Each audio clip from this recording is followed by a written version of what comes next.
Welcome to the Slop Temple. We pray this video helps. You start by powering off and unplugging the laptop, then remove all peripherals so nothing shorts while you clean. Once done, use canned air to blow away loose dust from hinges and vents. It reduces debris that smears. Next, lightly dampen a microfiber cloth with 70% isopropyl alcohol. Do not pour. Wipe the top cover in gentle, overlapping strokes to lift oils and fingerprints. This first pass prevents pushing grime into seams and sets you up for deeper cleaning. Now tackle stubborn spots and edges methodically.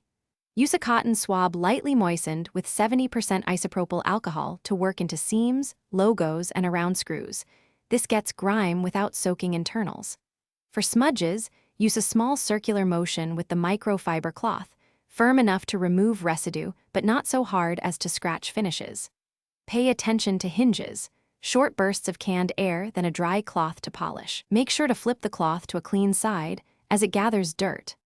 Finish by letting the cover air dry completely, at least 5 to 10 minutes, before reconnecting cables or powering up. Once dry, inspect under strong light and buff any streaks with a clean microfiber cloth to restore uniform sheen.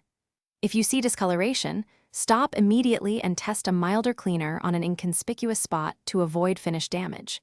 If you suspect liquid got inside, power down, remove the battery if user accessible, and contact repair to prevent corrosion and electrical faults. Thanks for watching. Consider subscribing if we helped you.